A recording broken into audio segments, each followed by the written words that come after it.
All right, it is power up time now. So we are going to take some items. Doesn't matter what they are. I've gone ahead and picked out some sprites from my stock folder and moved it into my sprites folder. So what I pulled out, I made an items folder. I pulled out a ball, bomb, power up, rocket, and shield item. In case you're using the same pack I am. If you're not, then whatever items you want is fine. I'm going to show you how to make two different power-ups using some information that we already have, and then I'm going to challenge you to make whatever power-ups your game needs, because whatever power-ups make sense for me may not make sense for you, so you're probably going to want to customize this quite a bit. So I'm specifically going to make a power-up that makes it so that bomb drops whenever I shoot, instead of just creating bullets that go forward. Whenever I hit the fire button, it'll also drop bombs behind me that will take out comets and stay in place and not move. I'm going to create a power-up that activates the shield, which we already have basically figured out in the game, because whenever we turn on the shield, in our code, we've already got that mechanic figured out. So this will just be activating it outside of that code. This one right here is going to be whenever you collect this power up, you make 3 shots. And this one I think I'm going to make a speed boosting power up. So I'm going to show you specifically how I'm going to conquer doing the shield and how I'm going to figure out how to do the triple shot. The shield is going to be super simple because we have already kind of mostly gotten there. We've got our situation in which you respawn and then the shield pops up.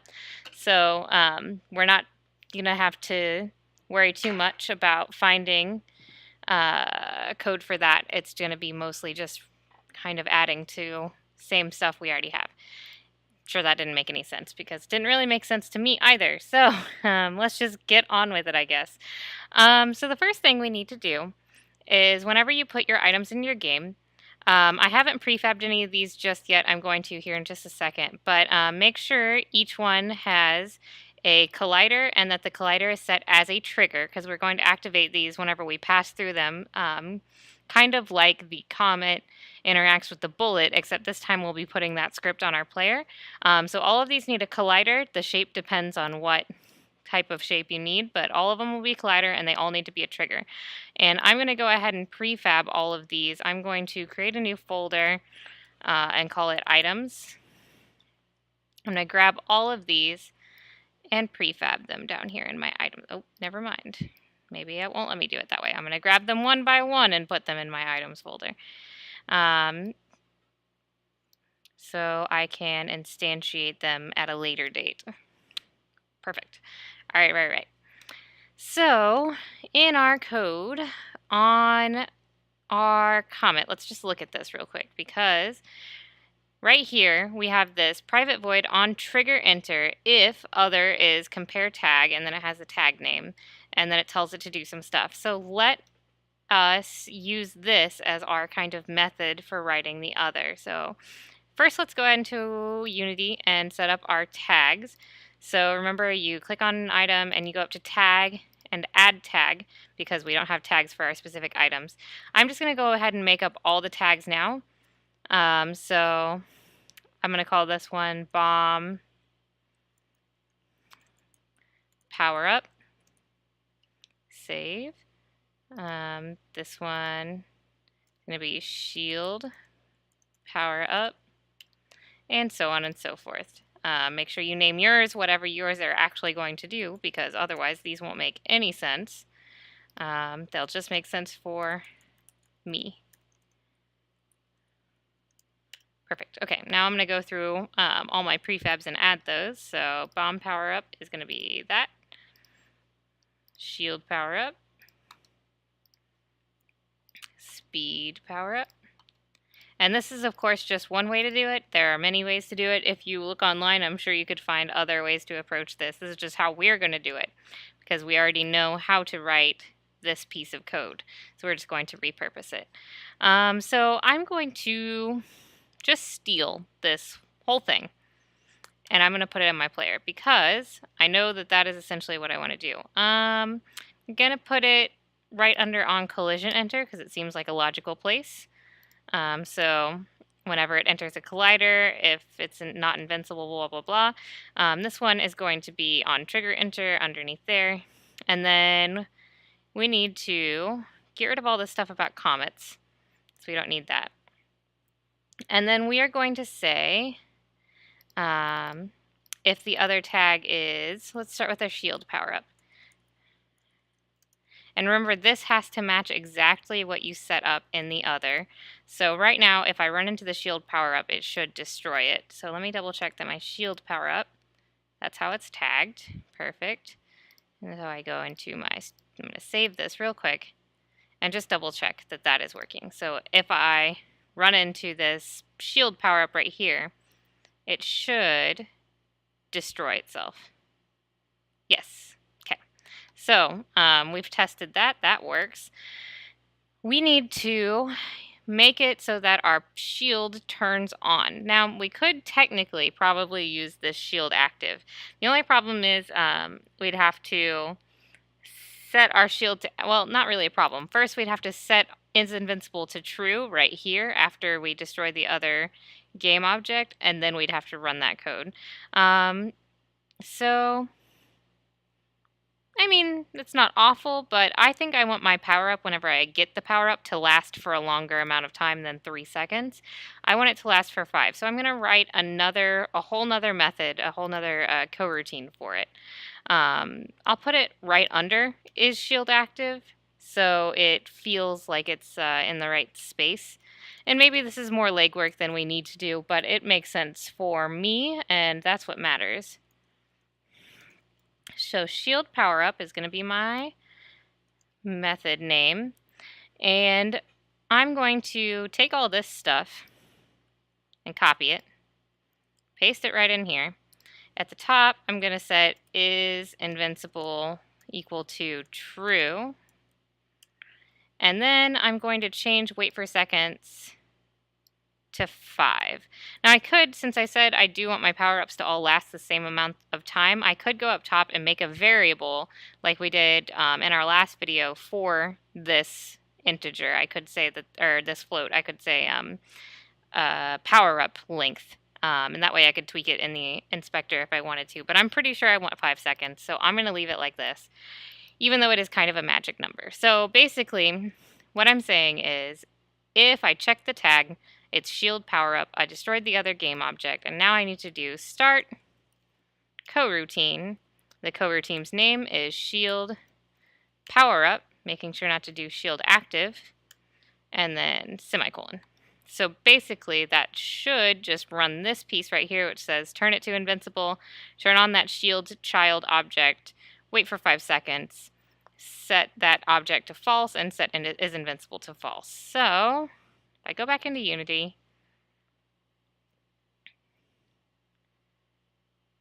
I let it load, I hit play. Now I've turned my shield on. Wait for 5 seconds and make sure it shuts back off. It shuts back off. Perfect. You've made your first power-up. We've collected it. It turned on an object. It made me invincible. Well, I guess I didn't check if it made me invincible. Let me go double check. Turn on my shield and then go run into something. We all know how good I am at running into things on purpose. Oh, nope, too slow.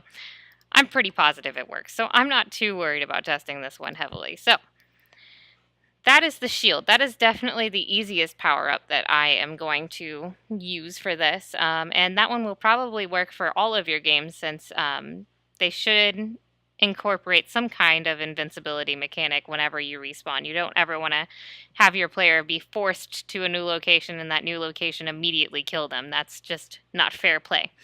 So that should be pretty straightforward for most of you. The more difficult one, next we're going to do add a triple shot to our game. So it will make it so that whenever my player shoots out of the end, instead of shooting from only the center point, it'll shoot from the center point and to these 2 barrels on the left and the right. So how I'm going to accomplish this, I'm going to create some empty game objects that will spawn the bullets on the other sides, and I'm going to set them at a bit of an angle so that my player will shoot bullets that go in cool directions. So I'm going to, on my player, create an empty game object. I'm going to call this one left barrel, and this one, create empty, right barrel. And then I'm going to take them and move them into place at kind of the ends of these barrels. And then I'm going to take the rotation and set them so that they are turned slightly. I think it's about 9 degrees that I'm looking for. So I'm turning that and looking at what that line lines up to. So that's a little bit much, I think. Maybe this one is 8. 6. Just playing with it here. 7. 7 looks good. Let's say 7. Make it a nice number. And then right barrel. First I'm going to put it into position. I suppose I could have duplicated my left barrel and made it that way, but I think this will work just as well. -7.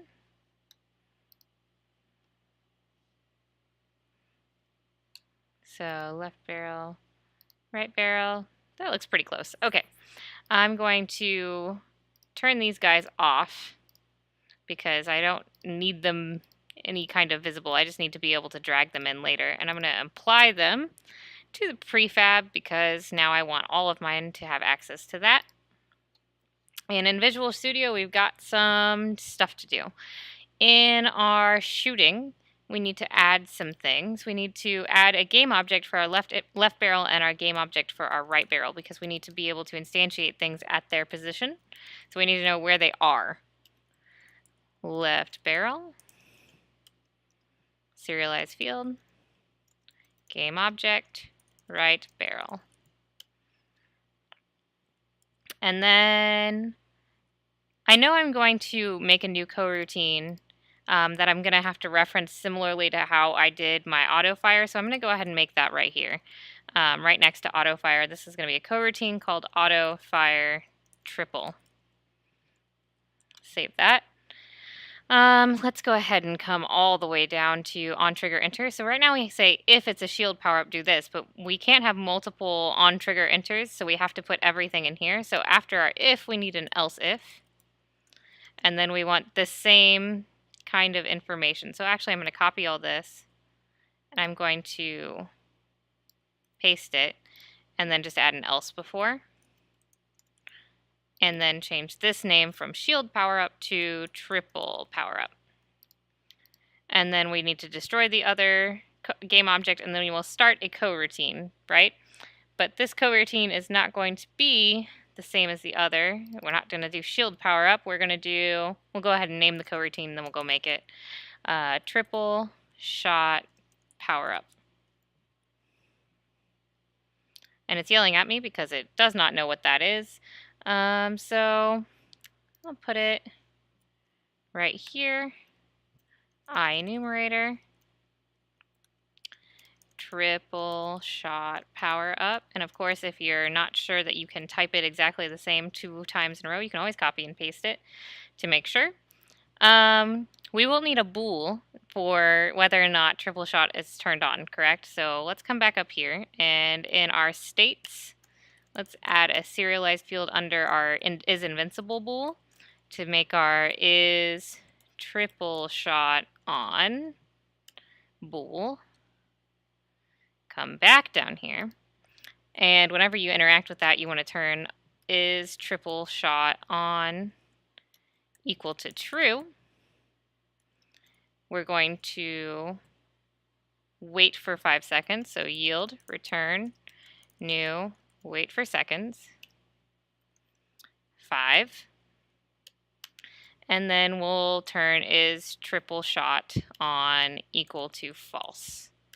So now basically all it's saying is turn on this bool and then turn it off. The bool does not do anything yet, so we have to change our triple shot information so that everything will work together properly. So let's go up here to where we fire, because we know we're changing how we fire. Right now it's if you push fire, you make these bullets and then it will wait between shots. It's at our auto fire, and that's called from right here in our fire. So we can also change this much like we did before, where you can say if you do this, if else if, do this other thing. We're just going to enclose these in an if statement as well, seeing if they are in or if triple shot is turned on before we activate them. So right here, we're going to say if is triple shot on equal to false.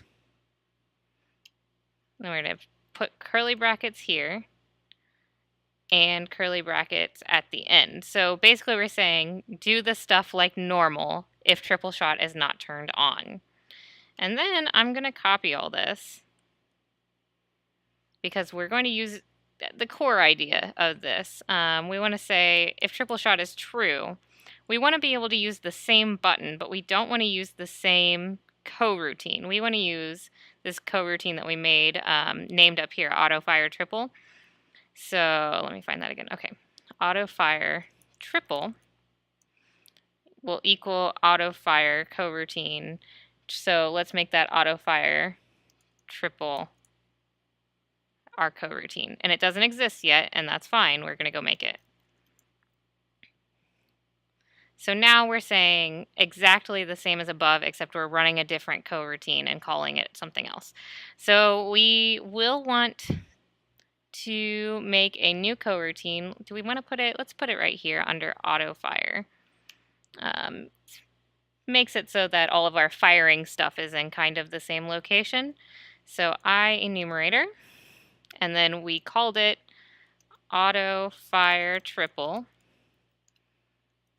And then inside of here, we need to do the things that we do up here, but we need to kind of do more of them. So let's grab everything in here. I know this seems a little bit repetitive, but it makes it so that we know that stuff is going to start out right. So right now, we make new bullet. We instantiate a bullet at this position in this rotation, and then the new bullet's rigid body has stuff added to it. So we need to instantiate stuff at other locations, but we haven't added a place up here to instantiate them from yet. We've put them in here as left barrel and right barrel, but we haven't dragged them in yet. So let's use those and then make sure that whenever we go in our inspector, we figure it out, that we have to instantiate things properly. So let's use this code, this little chunk of code. I'm going to make a space for it. Now, instead of new bullet, I'm going to call this left bullet. We're still instantiating a bullet, and we're going to do it at a different transform dot position, though. We're going to do it at left barrel dot transform dot position and left barrel dot transform dot rotation. So remember how we rotated those to match what they looked like on the player. Now they will match that way. And then left bullet needs some velocity, so it accesses that bullet's information and adds the relative velocity, which is great because it means it will go diagonal, which is what we want. And then if we add some space, this one's going to be right bullet. It's going to make it at right barrel in both locations, and it's going to be called right bullet. Nope, it's not right bullet. It's what you get for auto-completing too quickly, kids. Okay. So now it should, whenever get button down, or rather, if this is happening while, and then instead of true, we need to change the statement to is triple shot on is equal to true, because it's not true all the time. We want it to only be true while this is happening and then switch back. And I think that should be most of what we need. So we've checked for our power-up, or checked for which power-up we've acquired. We destroyed that power-up. We started the coroutine triple shot power-up. The triple shot power-up double checks that turns everything on. Fire is checking for triple shot turning on, and then the triple shot, if it's on, should call this coroutine instead. Which, whew, it's a lot of stuff, and it's a lot of steps, but we shall see if it paid off. So first of all, obviously, we need our yellow player to have its left barrel and its right barrel attached to it. I'm going to do that down here because I find it more trustworthy to drag things in from down here. So left barrel needs to be that one, and right barrel needs to be that one. And everything else should be okay. Good, good. And I need to collect this power up to double check that everything's good. So exception routine is null. So what's doing that? Which routine? At 116, player, okay, player CS 95. Okay, 95, stop coroutine, auto fire.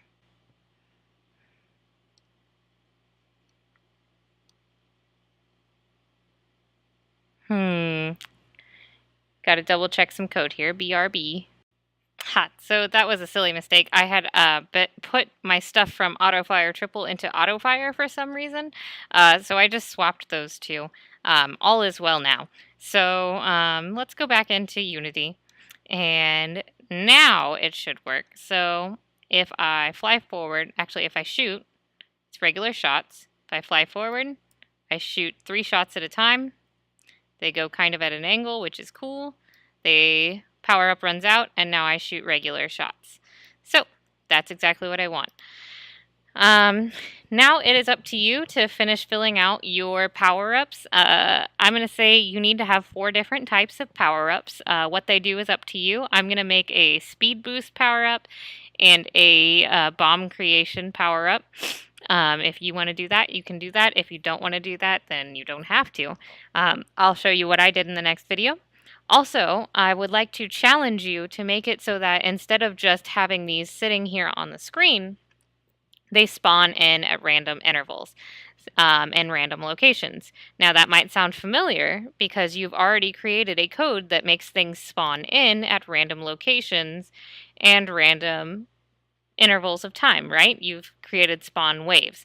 So you could, in theory, take spawn waves here and rewrite it and put in some different, instead of a comet array, you could put in a power-up array, and that's all I'm going to give you. That should be enough to get you going. You might take out some of the extra information because you don't necessarily want your stuff to spawn faster or slower, so you might simplify this a little bit, but other than that, that's all the tips I'm going to give you. When you come back, you should have 4 power-ups all coded and ready to go, and you should have them spawning on your screen as you work on it. So, carry on.